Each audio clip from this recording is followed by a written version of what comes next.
Hey everybody, welcome back to the channel. My name is Selah. Eric's probably going to be popping in and out of this video as I work through this because he's currently working on truck stuff. He's getting a 6-inch lift put on his truck and he wants to powder coat all the visible parts purple on top of it. So cool. That leaves me to find something else to do to entertain myself, and this project is that. So as you've read in the title, I am going to be filling the gaps between the subfloor panels today, and it's really simple process. Basically, what I'm going to start with doing is just taking these brushes and scraping all the dirt, debris, metal shavings, and all that stuff loose between the cracks, using a shop vac to vacuum all that out, and then I'm going to be using this flexible floor patch and leveler I got from Ace Hardware to fill the gaps. So everything I read online is pretty split 50-50 between whether you should or should not fill the subfloor, but people that have had little to no issues with it, so I figure why not? It'll keep our subfloor looking a little cleaner in the meantime until we do get actual flooring put down. And then on top of that, it just kind of adds another barrier to keep any little buggies from crawling in once this whole thing is said and done. I don't know how ants would manage to find their way through there, but I've been surprised before about what ants can do. But other people online I've seen, they've used joint compound like you would use for your walls inside your house, caulking, Trim Pro specifically because it stays flexible for a very long time. But this is just what I'm going to be using. I've tested it in a couple spots throughout the trailer already, and it seems to be holding up just fine even with constant foot and paw traffic. So without further ado, let's go ahead and get started.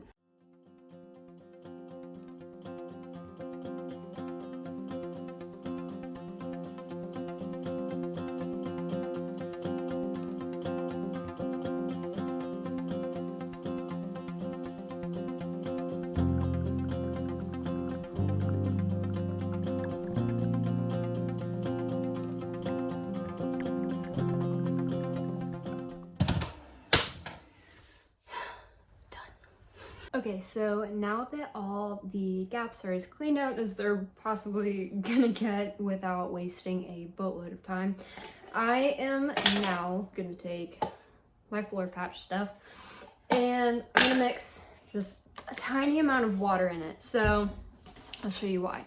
So this stuff, it's just a little more liquidy than Play-Doh. So adding just a little bit of water to it, because it is a water-based formula, is gonna make it a little easier to work with. I am only adding about that much, roughly like 2 tablespoons or so.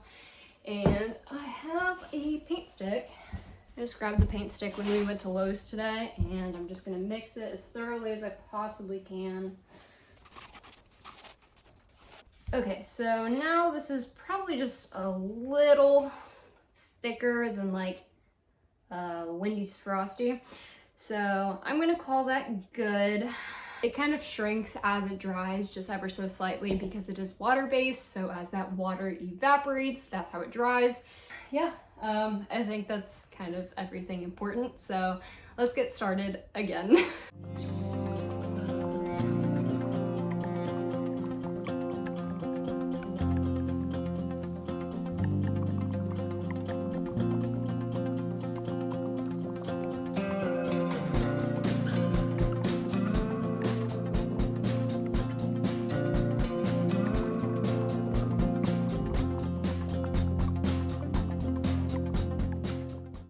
Okay, so it's been about a week or so since I last worked on this video, or really the Airstream as a whole.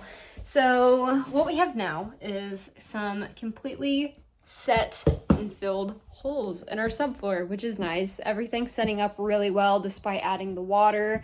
So I think that means that we are clear to go ahead and move on to adding more water to the mixture in order to fill the cracks we have between our panels of plywood sheeting. So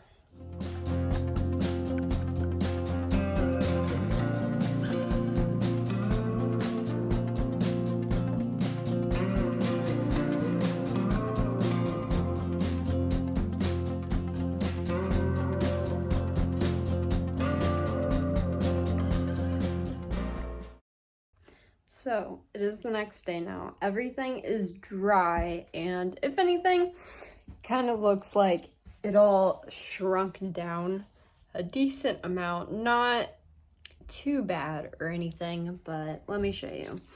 Up here, same thing, except a lot more significant. It really sank down in there. Well, I ran out here and up there, but it definitely sank down quite a bit more right here. So I'm real quick just gonna run a bead of sealant in there and then let that cure and stuff. But as of right now, when I'm filming this, it is the Wednesday night before this video is getting posted, and I start a new job tomorrow, so this is where we're gonna have to leave off for the video. I'll show you guys me putting the sealant in there, of course, but after that, that's pretty much gonna be it for this one. So let's go ahead and do that, I guess.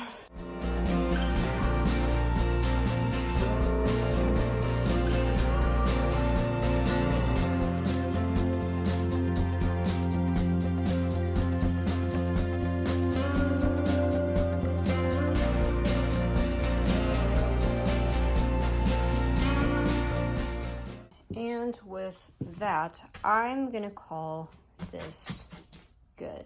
This is our most heavily traveled area. It's what was the most problematic, so it's taken care of.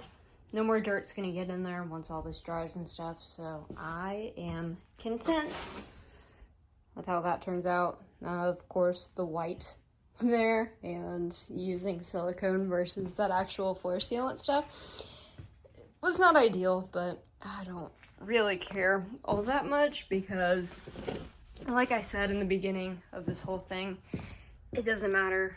More floor is just going on top of it anyway. So did I even really have to do anything in this video? No. But did I choose to? Yes. And am I happy I did? Yes, because I'm so tired of sweeping and vacuuming in those cracks. And who knows how long it's going to be till we get the floor in, so I felt like it was just the best choice. Honestly, I wish we would have done that months and months ago because it just would have saved us so much more time, but it is what it is. So, yeah, that's the end of the video. Thank you so much for watching, and see you next week. I really hope you were careful about where you stepped. Nope, didn't even think about it. Nice.